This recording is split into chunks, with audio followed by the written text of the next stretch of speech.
Assalamualaikum warahmatullahi wabarakatuh. Innal hamdalillah nahmaduhu wa nasta'inuhu wa nastahdihi wa nastaghfiruh wa natubu ilayhi wa natawakkalu alayhi wa na'udzu billahi min shururi anfusina wa sayyiati a'malina man yahdihillahu fala mudilla lahu wa man yudlil fala hadiya lahu. Allahumma salli wa sallim wa barik ala Muhammad wa ala ali Muhammad kama sallaita wa sallamta wa barakta ala Ibrahim wa ala ali Ibrahim fil alamin innaka Hamidum Majid. Amma ba'd. Allahumma 'allimna ma yanfa'una wa zidna 'ilman yuqarribuna ilaik. Allahumma 'allimna ma yanfa'una wa 'allimna ma yanfa'una wa zidna 'ilman yuqarribuna ilaika ya Rahman. Alhamdulillah, syukur pada Allah SWT kerana pada malam yang mulia ni kita dapat menyambung lagi kuliah kita, dan pada malam ni kita ulang sedikit lagi ayat ke-79 daripada surah Isra, iaitu firman Allah SWT. A'udzubillahi minasyaitanirrajim. Wa minal laili fatahajjad bihi nafilatan laka 'asa ay yab'athaka rabbuka maqaman mahmuda. Wa qur rabbi adkhilni mudkhala sidqin wa akhrijni mukhraja sidq waj'al li min ladunka sultanan nasira. Wa qul ja'al haqq wa zahaqal batil innal batila kana zahuqa. Sadaqallahul azim.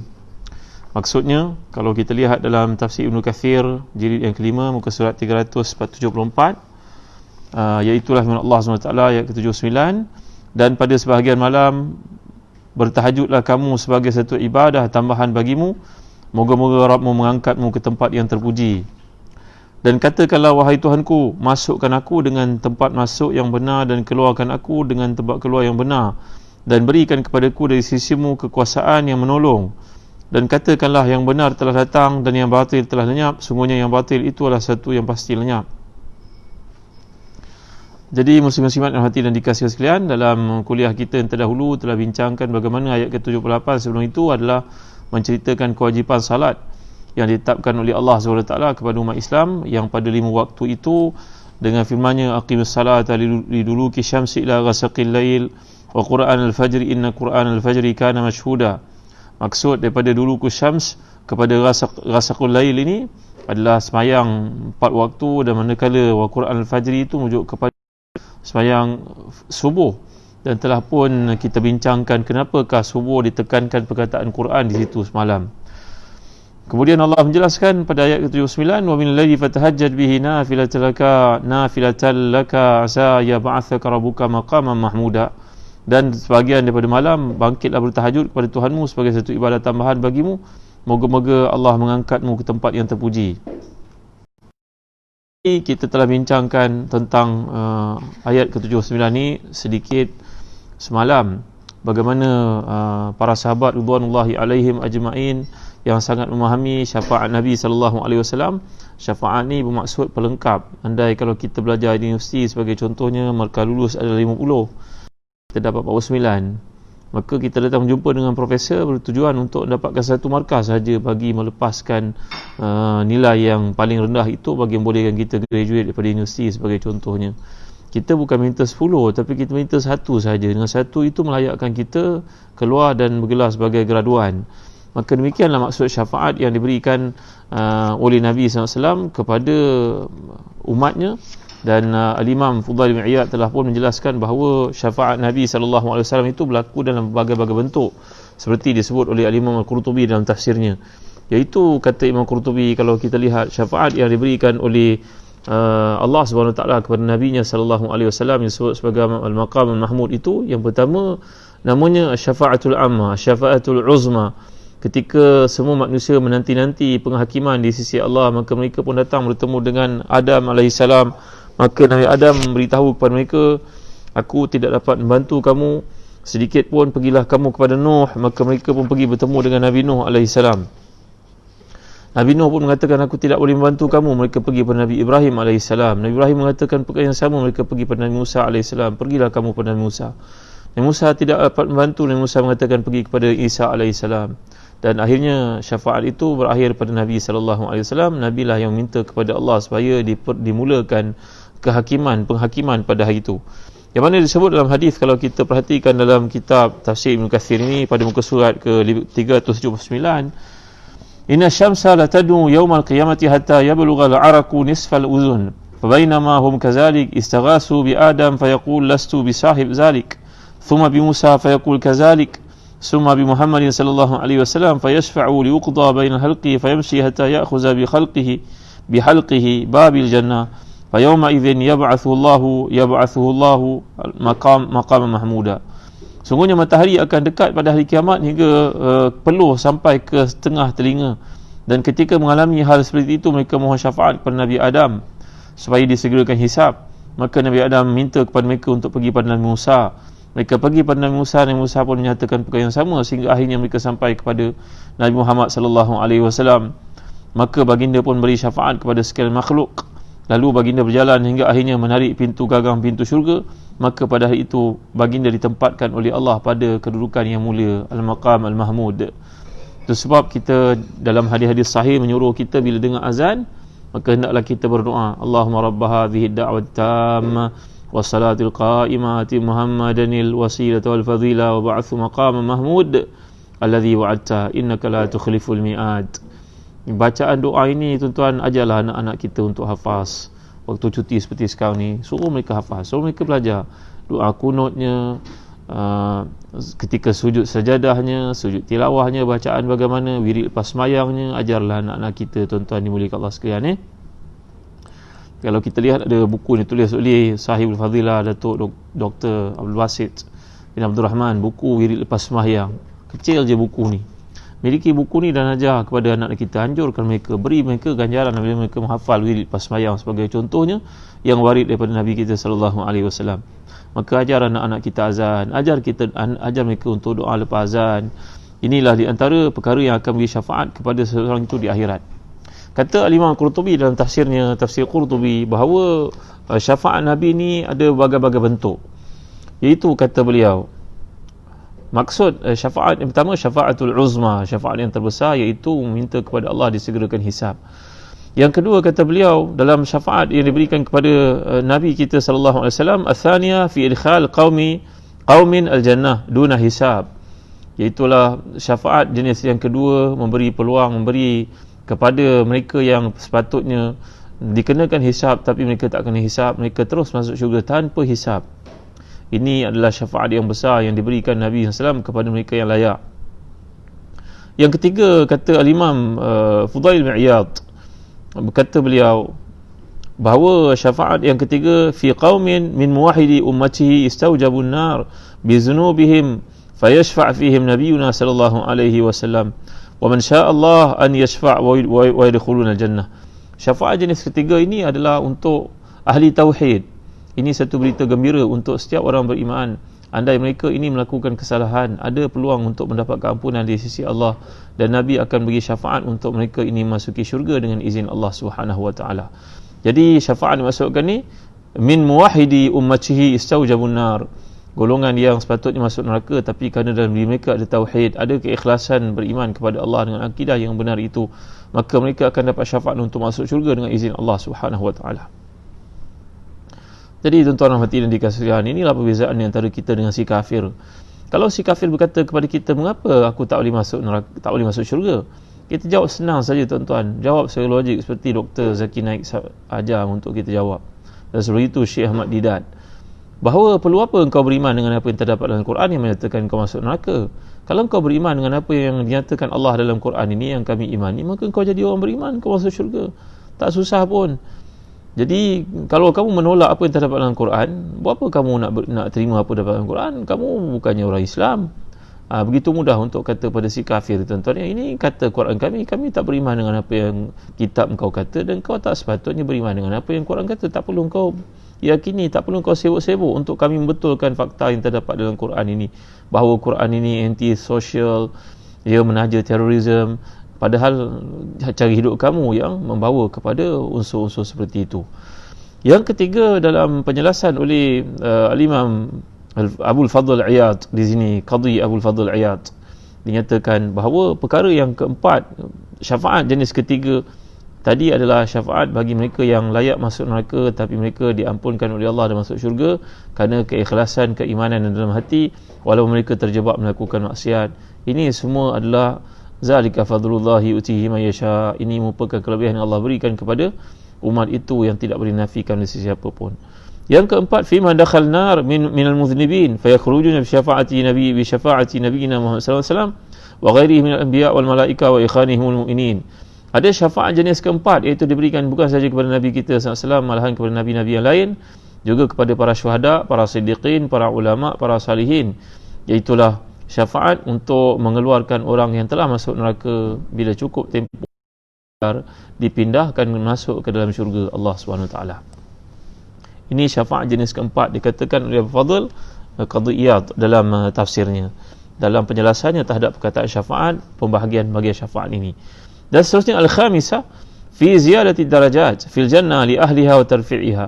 Ia merupakan syafaat untuk meninggikan darjat orang yang telah masuk syurga, bahawa hum darajatun indallah, macam doa Nabi SAW kepada Abu Amir, iaitu Nabi mendoakan untuknya waja'alhu fawqa kathirin mimman khalaqta tafdila. Jadikan berilah kepada Abu Amir ini darjat yang paling tinggi dalam syurga-Mu wahai Tuhan. Doa Nabi untuk sahabatnya yang mulia itu.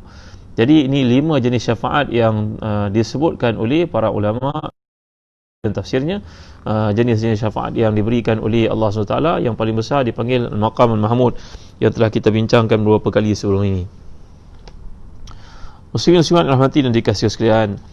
Jadi cuba kita lihat pada muka surat 378. Jadi Rasulullah juga akan beri syafaat dalam rangka mengangkat darjat beberapa kaum yang tidak akan dicapai jika hanya bersandar pada amal perbuatan mereka. Ini yang saya nyatakan tadi.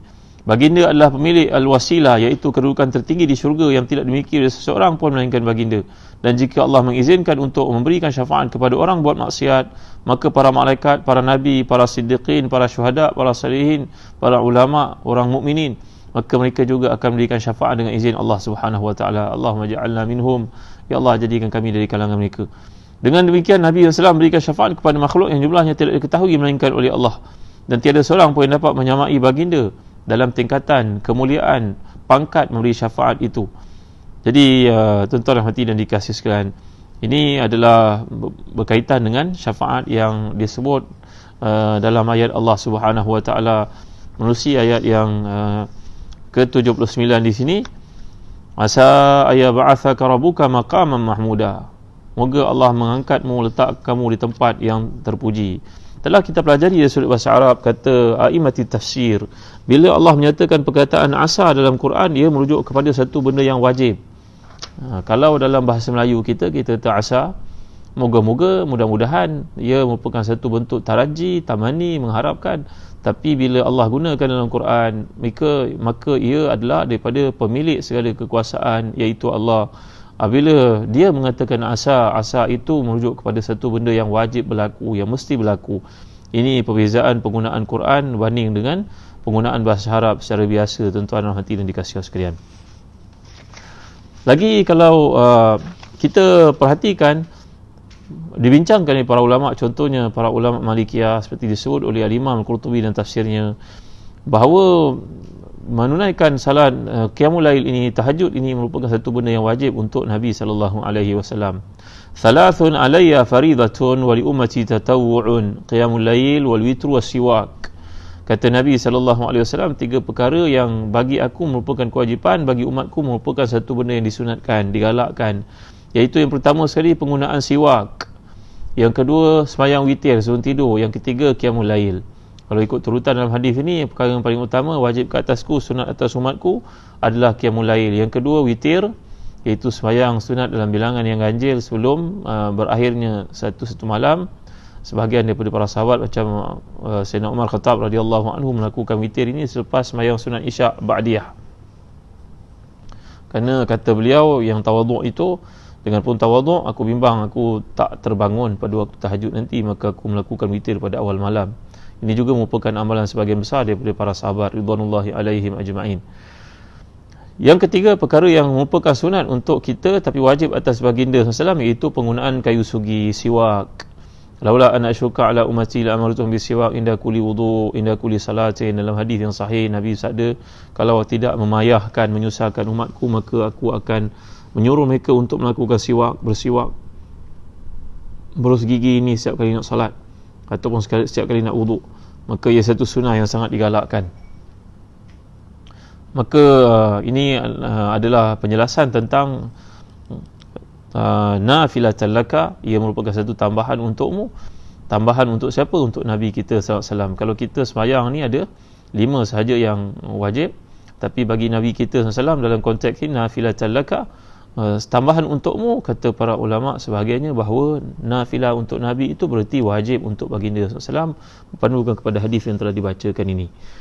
Dan begitu juga kalau Nabi kita SAW bila telah pun memakai baju besi, maka Nabi tidak boleh reverse ke belakang. Itu sebab dalam peristiwa perang Uhud, ketika para sahabat bermesyuarat apakah nak berkubur dengan rumah-rumah mereka saja dalam kota Madinah atau mereka kena keluar untuk menghadapi tentera musuh di kawasan Uhud, maka sahabat-sahabat yang senior, yang tua, mereka mengatakan baik kita berkubur dalam kota Madinah saja wahai Rasulullah SAW. Tapi golongan muda yang ternyata ramai di Madinah memilih untuk keluar dari Madinah dan menghadapi tentera musuh di luar kota Madinah, iaitu di Uhud. Sebaik saja mereka sampai di Uhud, pulanglah 1/3 daripada tentera yang dipimpin oleh Abdullah bin Ubay bin Salul, ketua munafiqun itu, dengan mengatakan bahawa rumah kita terdedah kepada bahaya. Inna buyutana aura wa ma hiya bi aurah. Mereka mengatakan bahawa rumah kita terdedah kepada bahaya serangan musuh, maka kami nak pulang semula. 1/3 daripada tentera Islam di kalangan munafiqun itu kembali ke Madinah. Maka yang tinggal itu agak drop semangat mereka. Mereka mengatakan, wahai Rasulullah, kalau gitu kita pulanglah semula ke Madinah. Jawapan Nabi, haram bagi aku seorang Nabi bila telah keluar untuk pergi berjuang seperti ini untuk kembali semula. Jadi tuan-tuan dan hati dan dikasihi sekalian, bila kita melihat ayat ini, dia membawakan kepada kita satu peringatan penting bahawa qiyamul lail merupakan satu benda yang dituntut, digalakkan. Dan setengah para ulama mengatakan bahawa maqam Mahmud ini bukan saja khusus untuk Nabi kita sallallahu alaihi wasallam. Walaupun tuntutan qiyamul lail itu hanya wajib untuk baginda, tetapi tuntutan sunatnya berdasarkan kepada hadis sahih, afdalus salati ba'dal maktubati salatul lail. Sebaik-baik salat selepas sembahyang fardu adalah qiyamul lail. Maka mereka mengatakan bangun malam ini menyebabkan pembuka rezeki, tuan-tuan yang dimuliakan Allah sekalian. Seperti Nabi sabdakan, alaikum bi qiyamil lail fa inna wuda'u salihin qablakum wa maqrabatun ila rabbikum wa matratun lid-da'i. Dalam hadis mengatakan bahawa ubanhatun al-ithmi, bahawa hendaklah kamu bangun malam untuk qiyamul lail kerana ia merupakan tabiat orang-orang salih sebelum kamu dan menyebabkan diri kamu dekat dengan Tuhan kamu, dan bangun malam menyebabkan hilangnya penyakit-penyakit bahaya daripada kamu dan mengelakkan kamu daripada terjebak melakukan dosa-dosa.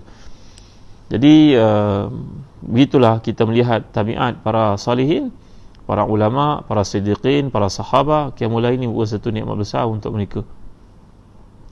Jadi setengah mereka mengatakan bahawa qiyamul lail ini menyebabkan rezeki murah. Betul, kerana doa kita diperhatikan, didengar oleh Allah Subhanahu Wa Taala. Ia menyebabkan penyakit sembuh. Betul, kerana dalam hadis saya tadi yang telah saya bacakan untuk tuan-tuan, dia menghilangkan penyakit-penyakit bahaya daripada tubuh. Lagi, ia menyebabkan dekatnya jodoh. Ya, sebab doa kita pada waktu itu sangat diperhatikan oleh Allah SWT berdasarkan hadis-hadis sahih. Yanzilullahu tabaraka wa ta'ala ila sama'id dunia. Allah turun ke langit dunia untuk mendengar segala permintaan kamu. Hal min mustaghfirin fa'ghfirlah, wa hal min da'in fa'astajibulah, wa hal min sa'ilin fa'utiyah. Ada tak di kalangan mereka yang istighfar untuk aku makbulkan? Adakah di kalangan mereka yang minta untuk aku berikan? Adakah di kalangan mereka yang mengalami penyakit minta disembuhkan untuk aku sembuhkan? Segala doa kita diterima, didengar, diperhatikan, dimakbulkan oleh Allah Subhanahu Wa Taala. Amat tepat kata Imam Al-Ghazali ketika membandingkan analogi untuk kita mudah faham tentang qiyamul lail ini, tuan-tuan. Andai kita punya hajat dengan orang-orang penting, kita kena buat appointment untuk datang.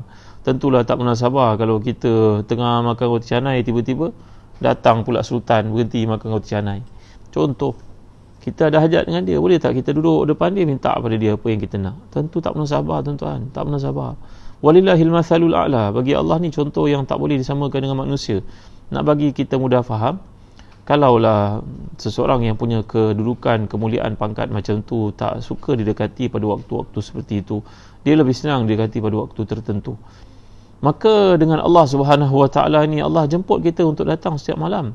Kata Imam Syafi'i rahmatullah alaihi, imam ahli sunnah yang hebat ini, bahawa semayang malam itu jika engkau minta 10, 9 akan diberikan oleh Allah Subhanahu Wa Taala. Semua akan diberikan oleh Allah Subhanahu Wa Taala. Ada orang bila orang nak pergi menunaikan ibadah haji, ibadah umrah, dia bagi doa berjera-jera panjangnya. Dia tulis, dia type, dia hantar dalam WhatsApp, dia hantar dalam message. Kesian orang tu, macam orang yang pergi tu tak ada pula doa untuk diri sendiri. Kita pergi bagi dulu doa yang panjang lebar lagi. Detail kita bagi. Dan nak doa ni tuan-tuan, tak payahlah kita minta detail, minta umum saja cukup lah.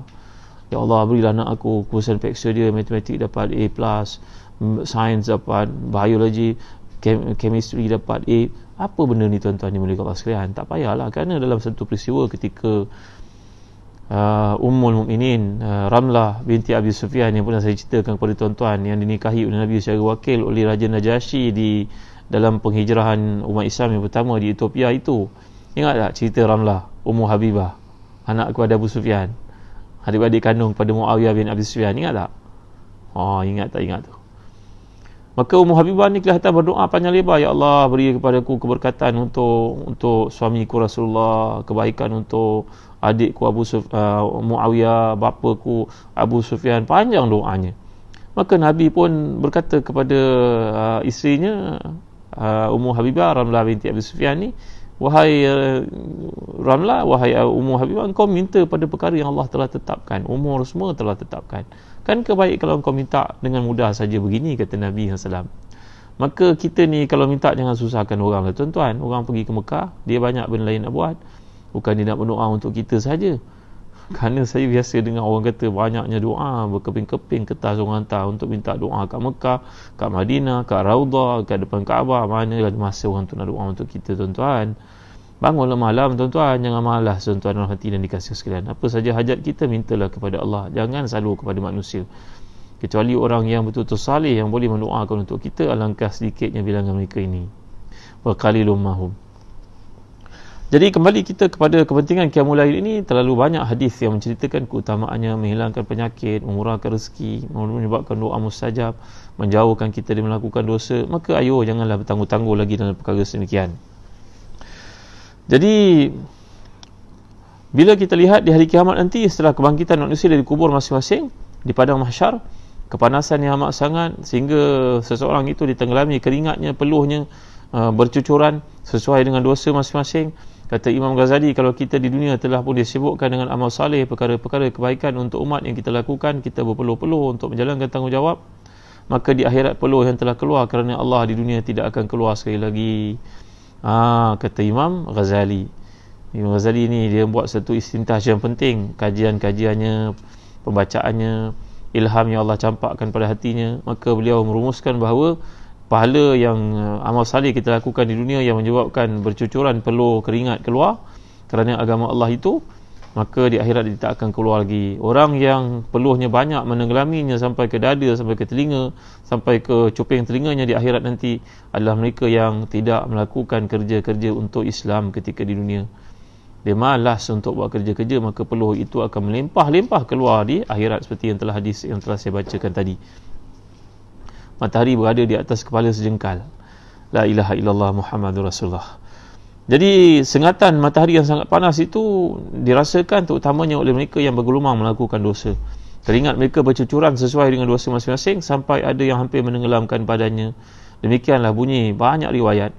Jadi rasa takut menyelimuti jiwa setiap orang pada masa itu, mencengkam perasaan mereka sehinggalah mereka terpaksa berjumpa dengan Nabi kita sallallahu alaihi wasallam untuk memohon kepada Rasulullah supaya Rasulullah merayu kepada Allah agar disegerakan hisab, disegerakan penghakiman, disegerakan mahkamah Allah itu bersidang untuk membuat keputusan.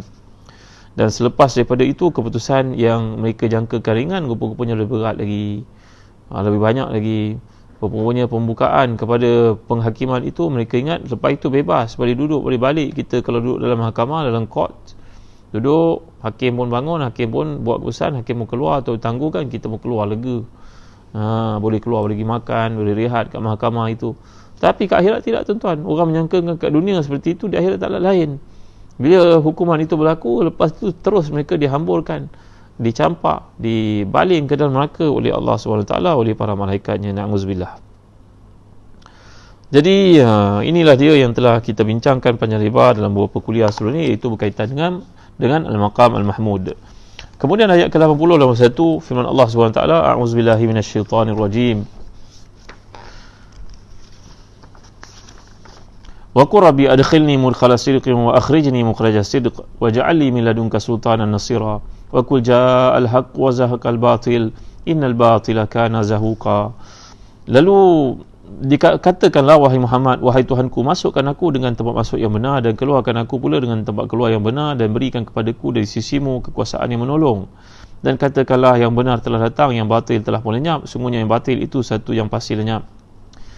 Dalam tafsir Ibn Katsir muka surat 308 ini terdapat sebuah riwayat daripada Imam Ahmad, daripada Ibnu Abbas radhiyallahu anhuma, berkata bahawa Nabi SAW dahulu tinggal di Mekah, kemudian baginda diperintahkan untuk berhijrah. Berkaitan dengan ini, Allah menurunkan firman-Nya, wa qur rabbi adkhilni mudkhala sidqin wa akhrijni mukhraja sidq waj'al li min ladunka sultanan nasira. Jadi Allah memberi ilham kepada Nabi SAW, Allah memberi wahyu kepada baginda SAW untuk berdoa, masukkan aku tempat masuk yang benar dan keluarkan aku tempat keluar yang benar. Kata Imam Mutawalli Sya'rawi dalam tafsirnya, logiknya dalam hidup ini kita dikehendaki untuk, kalau kita berada dalam satu situasi, kita keluar baru masuk. Contohnya kita kat bus station, keluar daripada kereta api, maka kita pun naik bas, contoh. Ini satu keadaan. Tapi dalam Islam dia ajar kita jangan keluar daripada tempat melainkan kita pasti tempat masuk bagaimana. Macam orang berniaga lah, dia mulakan perniagaan kecil-kecilan di pasar tani, kemudian dia pun lihat ada peluang-peluang baru untuk buka di market lebih besar, di tempat lebih besar, di tempat lebih mencabar, sewanya lebih mahal, tapi potensi bisnesnya lebih luas. Dia takut-takut, maka jangan tinggalkan yang lama, start yang baru, kekalkan yang lama. Nanti kalau ada rezeki berkembang yang baru, yang lama tu boleh jual kepada orang lain ke, boleh wakaf kepada orang lain ke. Jangan lepas terus tuan, nanti yang dikejar tak dapat, yang kendong pun berciciran. Macam orang-orang bukan Islam berniaga dekat Loyat sebagai contohnya, mereka mula kat situ, bila dah berkembang makmur masuk ke pasaraya, mall-mall yang lain, mereka tidak tinggalkan yang tu, melainkan bila dah betul-betul confirm ada peluang perniagaan di tempat baru, pulangannya pun bagus dan juga marketnya pun lebih luas, pendapatannya lebih baik, maka tak nak headache, bagilah bisnes itu kepada orang lain, juallah kepada orang lain. Maka begitulah dalam ayat Quran ini mempunyai nilai-nilai penting untuk kita fahami dalam kegiatan kehidupan berkaitan dengan perniagaan kita. Jadi Allah mengajar kita supaya sentiasa berdoa dalam kehidupan ini, mencari redha Allah Subhanahu Wa Taala, mencari tempat yang betul. Dalam mentafsirkan ini, kata Al-Hasan Al-Basri mengemukakan, sungguhnya orang-orang kafir dari penduduk Mekah waktu mereka berunding tentang Nabi dengan tujuan membunuhnya atau mengusirnya ataupun mentasbitkannya, mengurungnya, maka Allah berkehendak untuk memerangi penduduk Mekah. Allah memerintahkan baginda untuk berhijrah ke Madinah. Tengok kata-kata Ibn Katsir. Maka itulah sebabnya Allah menurunkan ayat, wa qur rabbi adkhilni mudkhala sidqin wa akhrijni mukhraja sidq. Masukkan aku tempat masuk yang selamat, yang baik, iaitulah Madinah, dan keluarkan aku dari tempat yang baik, tempat dengan cara yang baik, iaitu Mekah.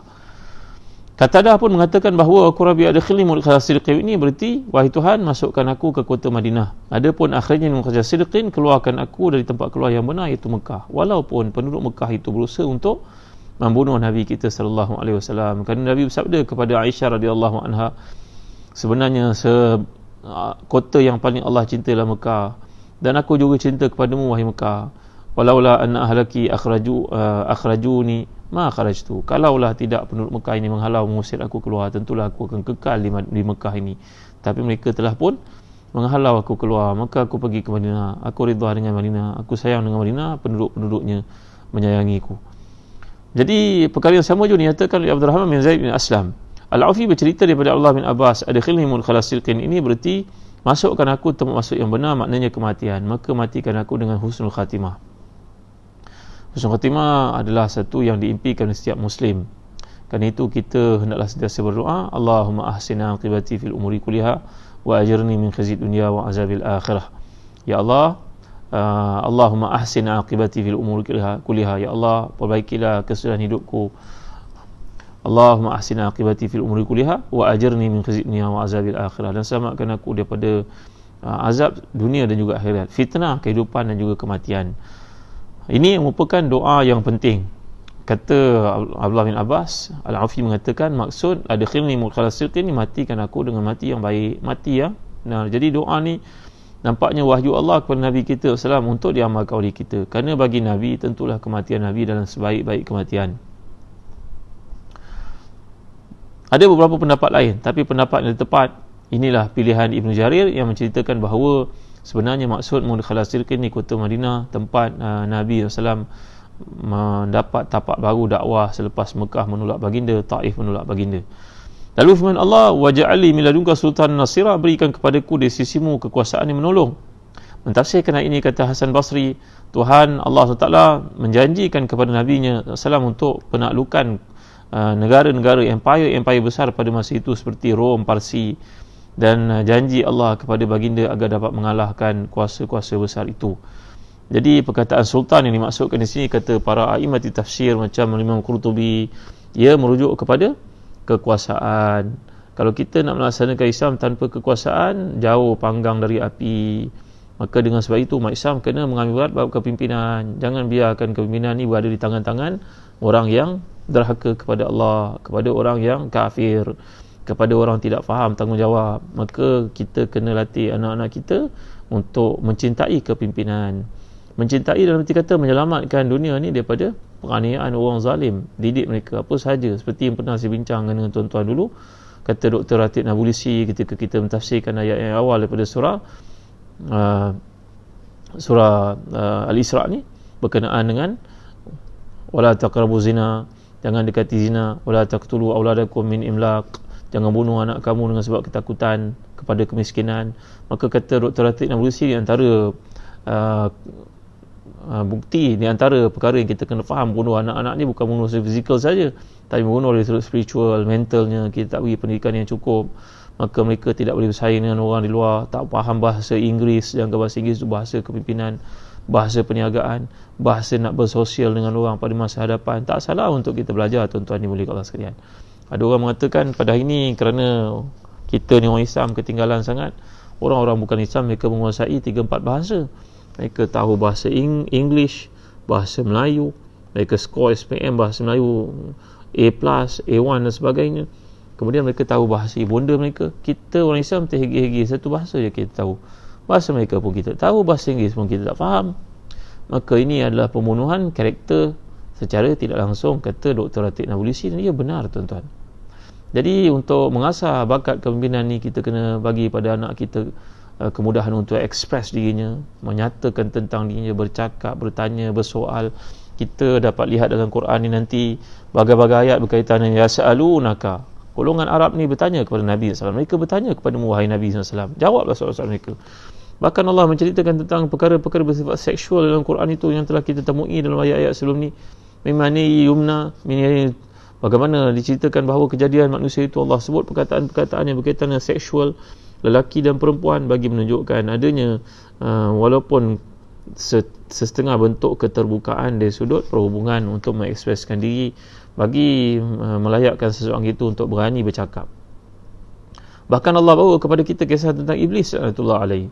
Padahal sepatutnya Iblis itu musuh yang tak sepatutnya diberi muka, tapi kenapa banyak ayat yang menceritakan tentang Iblis? Ini menunjukkan kepada kita Allah ada memberikan freedom of speech, kebenaran untuk bercakap. Maka latihan untuk anak-anak kita ni meyakini diri mereka sebenar adalah beri mereka peluang untuk bercakap. Itu sebab kita digalakkan sembahyang berjemaah ketika MCO, PKP ni. Sembahyang berjemaah, bercakap dengan mereka lepas sembahyang, bagi tazkirah, bagi mereka bercakap. Suruh yang lelaki jadi imam sesekala, suruh jadi azan, bagi-bagikan tanggungjawab. Ini adalah latihan kepimpinan yang penting. Latih untuk mereka untuk public speaking. Kalau hari Jumaat kita ada peluang, kita bagi tazkirah, minta mereka berkhutbah, belajar berkhutbah yang lelaki, yang perempuan. Ini adalah ilmu yang penting, tuan-tuan ni boleh sekalian. Kerana Nabi SAW sabda dalam hadis yang sahih, inna minal bayani la sihran. Sungguhnya pandai berkata-kata itu satu sihir sebenarnya. Sihir ni maksudkan dari bentuk yang positifnya adalah orang yang pandai bercakap ini mampu untuk meyakinkan orang, cemerlang dan juga gemilang masa depannya. Kepimpinan memerlukan orang yang pandai bercakap dan pandai melaksanakan kata-katanya. Maka ayat ini mengajar kita satu nilai kualiti kepimpinan yang penting, iaitulah Nabi kita SAW mengajar kita sultan. Sultan ini berarti kepimpinan. bererti penguasaan, bererti kepimpinan yang berasaskan kepada hikmah, kepada kebijaksanaan, kepada intelektual, bukannya emosional, tuan-tuan yang dirahmati dan dikasihi sekalian. Jadi ayat ini mengajar kita untuk dibaca dalam apa juga keadaan. Kita nak masuk rumah baru, kita baca doa ini. Kita masuk office baru, kita baca doa ini. Kita nak berkahwin, masuki rumah tangga, baca doa ini. Kita nak masuk pasar raya, baca doa ini. Sebenarnya ada doa khusus untuk kita baca bila masuk pasar raya, tuan-tuan dimuliakan sekalian. Ni membaca doa ini kita dapat lihat dalam hadis-hadis yang sahih. Contohnya riwayat Tirmizi. Saya nak ajar pada tuan-tuan supaya ketika kita pergi ke pasar ni, kita dapat amalkan satu sunnah Nabi SAW, iaitu Nabi mengajar kita bila seseorang masuk ke pasar, amalkan doa ni. Pendek, ringkas saja. Perkataan ni pun biasa kita sebut. Apakah doa ni, tuan-tuan? La ilaha illallah wahdahu la syarikalah, lahul mulku wa lahul hamdu, yuhyi wa yumit, wa huwa hayyun la yamut, biyadihil khair, innaka ala kulli syai'in qadir, wa huwa ala kulli syai'in qadir. Berikut. La ilaha illallah wahdahu la syarikalah, lahul mulku wa lahul hamdu, yuhyi wa yumit, wa huwa hayyun la yamut, biyadihil khair, wa huwa ala kulli syai'in qadir. Kalau kita masuk pasar raya, bacalah doa ini. Sekali.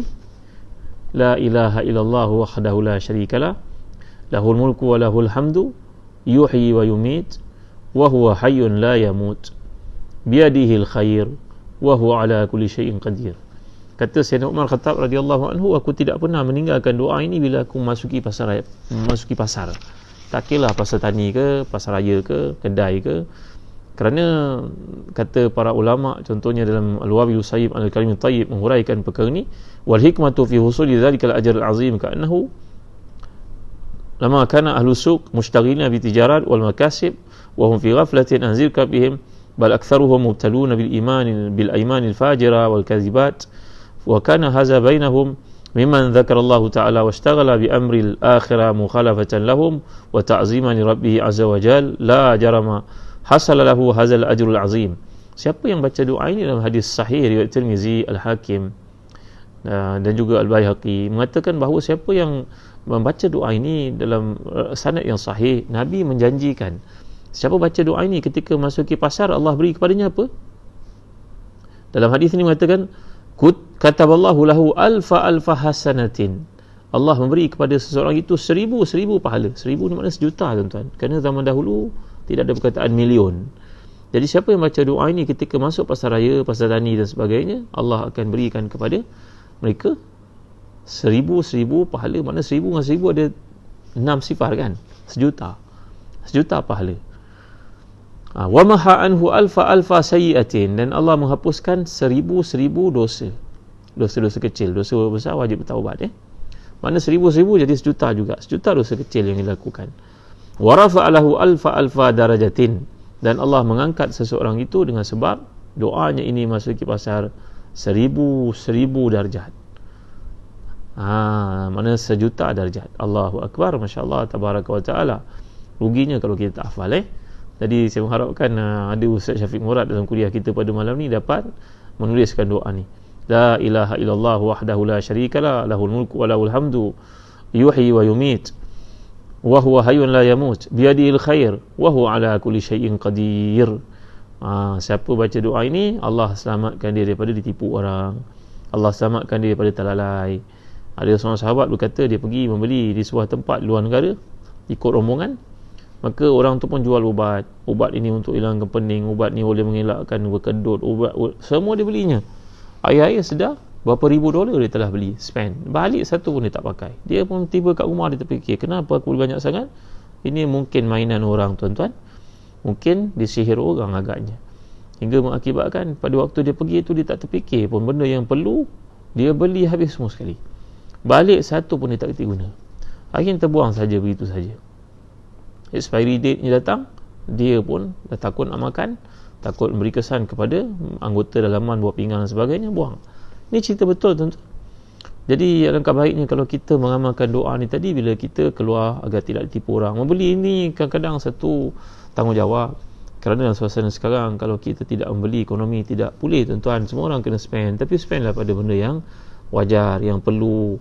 Spend pada benda-benda yang boleh membantu orang-orang Islam, supaya ini merupakan sebahagian daripada tanggungjawab dalam teori ekonomi dibincangkan oleh para ekonomis.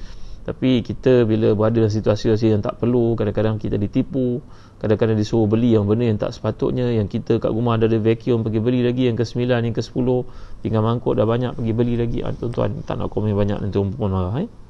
Jadi dalam ayat yang doa yang diajar Nabi SAW di sini, kita amalkan bila kita nak masuk ke pasar raya, nak pergi ke tempat ulah, la ilaha illallah wahdahu la syarikalah, lahul mulku wa lahul hamd, yuhyi wa yumit, biyadihil khair wa huwa ala kulli syai'in qadir.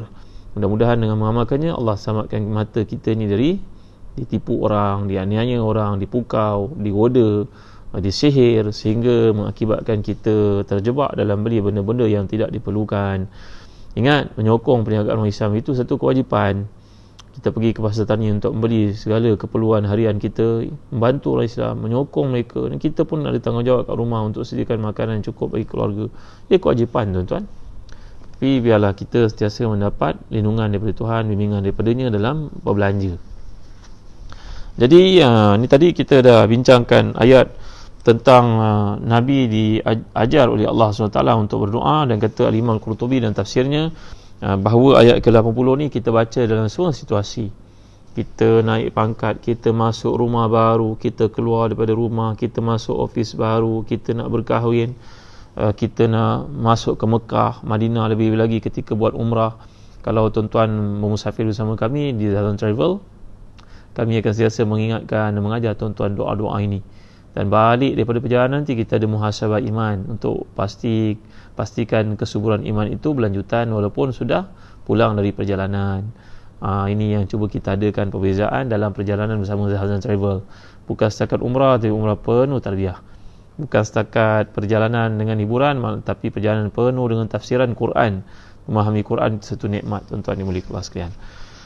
Jadi penjelasan oleh para ulama tafsir macam Imam Qurtubi, Imam Fakhr Razi, Al-Imam Abdurrahman Sa'di dalam tafsir yang lain, bahawa ayat ini berpandukan kepada polisi yang dipegang dalam mentafsirkan Quran, iaitu al-ibratu bi umumi lafzi la bi khususis sababi. Bahawa ayat Quran ini janganlah dihadkan pada zaman turunnya semata-mata, tapi hendaklah dipakai pada bila-bila masa, dalam apa jua keadaan, dan dia berkaitan dengan kita. Jangan kita bayangkan Quran turun 1400 tahun lalu, tak ada kaitan aku hanya baca saja. Ini satu kesilapan sebenarnya. Jadi ayat ini kata Imam Tafsir dibacakan oleh setiap Muslim dalam apa jua keadaan, bila dia memerlukan daripada Allah bimbingan. Alangkah perlunya kita kepada bimbingan pada Allah sentiasa. Kemudian ayat ke-81, wa qul ja'al haqq wa zahaqal batil innal batila kana zahuqa. Katakanlah yang benar telah pun datang dan yang batil telah pun lenyap. Sungguhnya yang batil itu satu benda yang pasti lenyap. Ini adalah berkaitan dengan janji Allah kepada Nabi kita sallallahu alaihi wasallam. Walaupun ayat ini turun dalam kitab tafsir menyatakan ia turun sebelum Nabi berhijrah ke Madinah, tapi ia mengajar umat Islam, mengajar Nabi kita supaya the magic of thinking big, berfikir besar. Berarti nanti bila engkau bawa Islam ini, walaupun golongan Saqif di Taif itu menjanjikan sokongan untukmu dengan syarat engkau menjadikan tanah tempat tinggal mereka, tanah watan mereka sebagai tanah haram juga, itu ditolak oleh Allah. Bukan begitu cara kita nak memujuk hati orang masuk Islam. Kalau engkau minta benda-benda yang mudah, boleh aku selesaikan, tapi kalau minta benda yang berkaitan dengan hak Allah, ini mustahil aku berikan. Itu ketetapan Allah saja. Kalau mereka tidak ada pun usaha gusar, wahai Muhammad, kerana dakwah ni tak pernah terhenti dengan sebab mereka. Seseorang di kalangan kita jangan berfikir tanpa aku Islam ni tidak maju ke hadapan. Walaupun datuk aku pernah buka kampung ini, buka sekolah agama, kalau tak ada datuk aku pun ada orang lain yang akan buat benda-benda ini semua. Kerana Islam ini milik Allah SWT. Dia tidak terganggu dengan sebab ketiadaan kita. Dia tidak akan terhalang. Ia tetap akan berjalan. Engkau ada ke, engkau tak ada ke, Islam tetap akan berjalan. Jangan engkau menyangkakan bahawa engkau orang penting. Itu namanya gurur. Itu namanya ujub. Itu namanya sum'ah. Itu namanya takabur. Kalau engkau merasakan engkau yang buat benda ni semua. Ayat yang ke-81 ini, wa qul ja'al haqq wa zahaqal batil innal batila kana zahuqa. Ini adalah merujuk kepada segala kebatilan itu pasti akan hancur. Dan ayat ini dibaca oleh Nabi ketika baginda menaiki untanya sallallahu alaihi wasallam ketika membuka kota Mekah. ja'al haqq wa zahaqal batil innal batila kana zahuqa. Di keliling Kaabah itu ada 360 berhala yang dibangunkan oleh orang-orang Arab. Tengok ya, fahami baik, berhala itu berada di keliling Kaabah. Mereka tak pernah sembah Kaabah, tapi mereka sembah berhala-berhala itu. Kalau orang kafir mengatakan kita ni menyembah Kaabah, itu salah. Kita bukan menyembah Kaabah, kita menghadap muka kita ke Kaabah. Di mana saja kita pergi, kita menghadap ke Kaabah.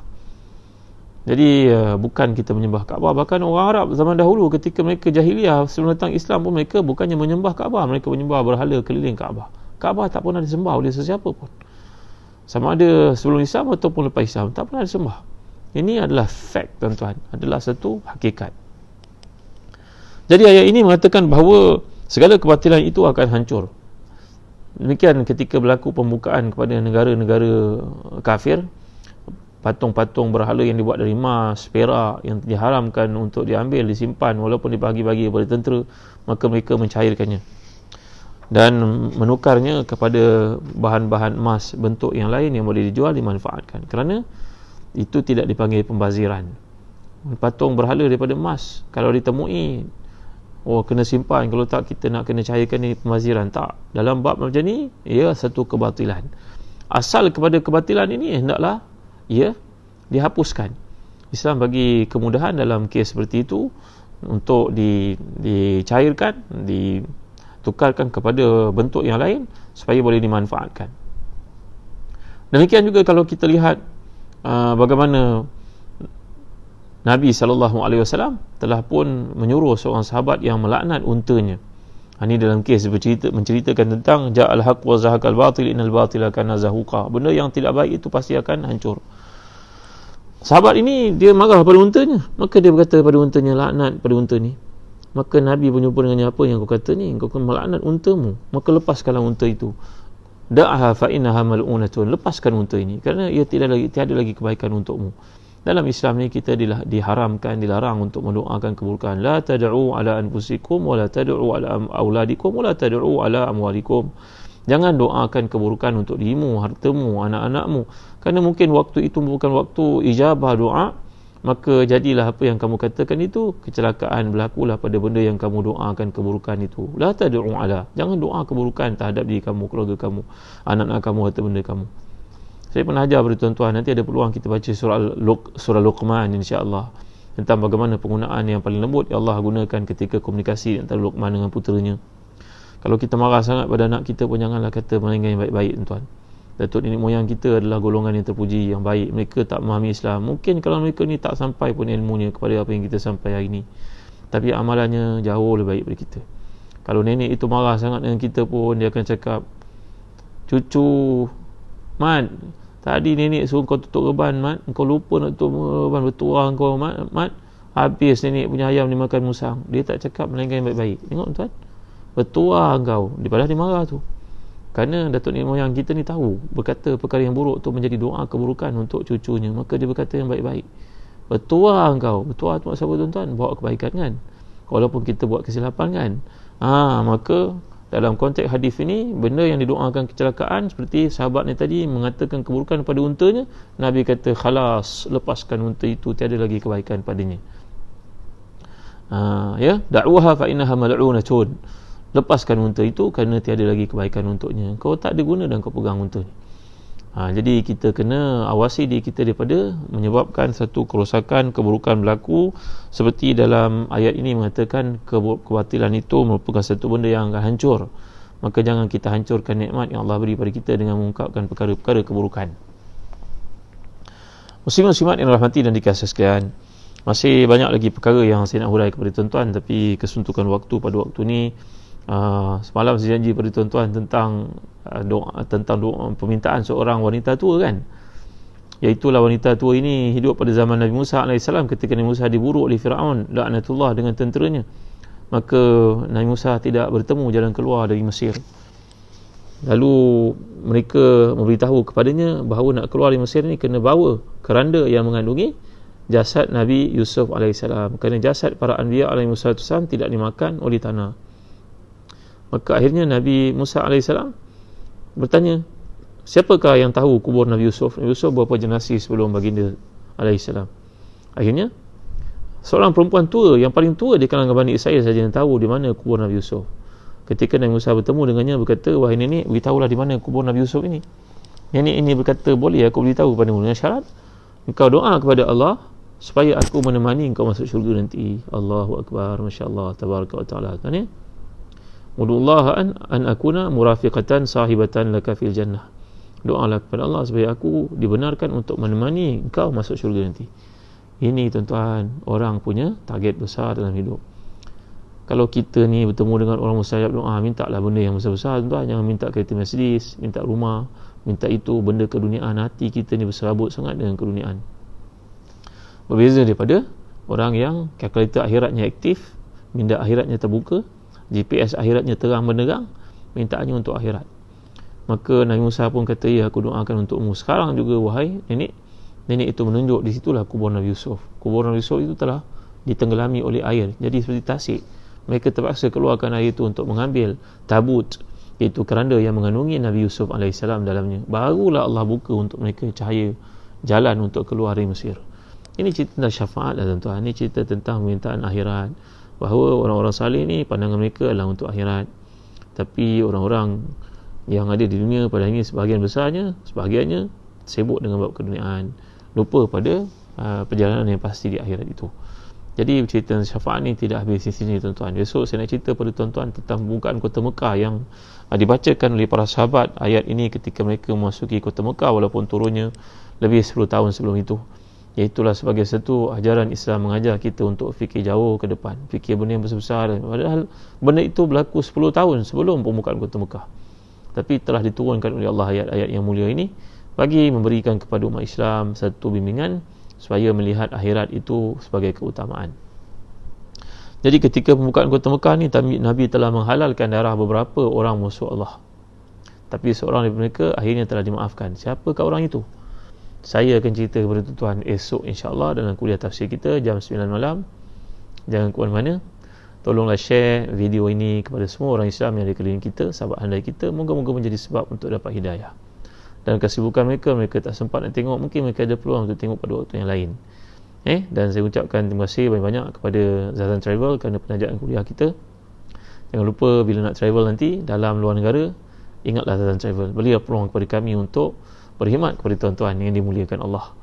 Dan perjalanan kita bukan perjalanan hiburan semata-mata, perjalanan penuh dengan tarbiyah, kesedaran, menanam iman, insya-Allah. Itu komitmen kami. Dan tuan-tuan yang ada dalam kuliah pada waktu ini, jangan lupa seandainya memerlukan buku-buku sekolah, buku-buku latihan, berbagai-bagai tajuk, matematik, sains, sejarah, BM, geografi, English, segala macam ada dalam penerbitan di Telaga Biru Education. Tolonglah lihat nombor telefon yang tertera dalam senarai pengunjung-pengunjung, tamu-tamu kita di Facebook ini. Safwan ada, Puan Intan ada, Rizwan Zainul ada, Farid Mizan ada. Ni ada merupakan pegawai-pegawai saya yang bertanggungjawab untuk membantu tuan-tuan, menyediakan untuk tuan-tuan buku-buku untuk anak-anak tuan-tuan agar cuti mereka tidak terbazir begitu saja. Waktu mereka sekarang diisi dengan pengisian buku-buku pelajaran, ilmu, pengetahuan, mendekatkan diri kepada Tuhan insya-Allah. Jadi buku-buku latihan ini merangkumi berbagai-bagai topik, bukan saja pendidikan Islam dan bahasa Arab, malahan semua subjek yang ada. Kita cuba buat bekalkan khidmat, nasihat dan juga sumbangan kajian daripada guru-guru yang cemerlang, cikgu-cikgu, jurulatih utama kebangsaan yang terlibat menulisan buku-buku ni. Hargailah mereka. Dan kami sedang berusaha untuk menerbitkan buku-buku cerita dalam tulisan Jawi. Kalau ada cikgu-cikgu dalam kuliah tafsir pada waktu malam ni, tolonglah bagi nombor tuan-tuan, cikgu-cikgu. Kami nak berhubung dengan cikgu-cikgu semua, nak ajak cikgu-cikgu terlibat dalam penulisan. Bahan yang penting untuk anak-anak kita memahami Jawi dan sekaligus membaiki kefahaman Quran mereka insya-Allah. Telaga Biru sanggup untuk bekerjasama dalam jua bentuk dengan cikgu-cikgu yang budiman, cikgu-cikgu yang mulia, yang punya jasa yang banyak. Kami nak bekerjasama merealisasikan jariah ini. Sekian tuan-tuan ya. Terima kasih. Dan bagi yang melakukan ibadah korban, jangan lupa korban masih lagi dibuka di Syria, di Mekah dan juga di Sudan. Harap dapat berhubung dengan yang bahagia CEO Zahazan Travel, Ustaz Faiz Mukhtar. Semalam saya ada ingatkan tuan-tuan tentang kepentingan memiliki kamus ini. Kamus Al-Munir, macam nama tafsir Munir ya. Ia merupakan kamus laras bahasa, uslub, kaedah penggunaan bahasa mengikut masyahid, mengikut mawaqif, penting untuk anak-anak kita memahami penggunaan bahasa Arab yang mudah. Macam orang cakap bahasa Inggeris lah, I got nothing gitu. Dalam luar bahasa ni begitu juga bahasa Arab. Jadi memiliki kamus ini saya dapati sangat baik, dan sejajar dengan tafsir yang saya ajar, banyak yang boleh dimanfaatkan dalam tafsir dalam kamus produktif Al-Munir ni. Jadi boleh tanya pada nama-nama telefon yang tertera untuk membantu kita memahami tafsir Quran, memahami bahasa Arab dengan penggunaan kamus seperti ini. Di samping kamus Al-Farid yang pernah saya sebutkan sebelum ni, tuan-tuan, setakat ini saja dulu. Terima kasih pada yang hadir. Kenang kami dan doa tuan-tuan. InsyaAllah malam esok saya akan ceritakan untuk tuan-tuan kisah seorang sahabat yang dimaafkan Rasulullah dalam pembukaan Kota Mekah yang ada kaitan dengan ayat ke-21 ini. Setakat ini saja dulu. Terima kasih pada semua yang hadir. Terima kasih pada tuan-tuan perempuan kerana sokongan bagi tafsir ini. Sampaikanlah kepada semua teman-teman kita. Wallahu a'lam. Alhamdulillahirabbil alamin, wassalatu wassalamu ala asyrafil anbiya'i wal mursalin sayyidina maulana Muhammadin wa ala alihi wa sahbihi ajma'in. Allahumma ati nufusana taqwaha wa zakkiha anta khairu man zakkaha anta waliyuha wa maulaha bi rahmatika ya arhamar rahimin. Allahumma kfina bi halalika an haramik wa aghnina bi fadlika amman siwak. Allahumma inna nas'aluka al-huda wa tuqa wal afaf wal ghina. Rabbana la tu'akhidhna in nasina wa akhtana. Rabbana wa la tahmil alaina isran kama hamaltahu 'ala alladhina min qablina. Rabbana wa la tuhammilna ma la taqata lana bih wa'fu 'anna waghfir lana warhamna anta maulana fansurna 'alal qaumil kafirin. Rabbana atina fid dunya hasanah wa fil akhirati hasanah wa qina 'adzaban nar. Wa sallallahu 'ala sayyidina Muhammadin wa 'ala alihi wa sahbihi wa sallam. Alhamdulillahirabbil alamin. Taqallahu minna minkum. Terima kasih tuan-tuan. Temu lagi pada malam esok jam 9 malam insya-Allah. Assalamualaikum warahmatullahi wabarakatuh.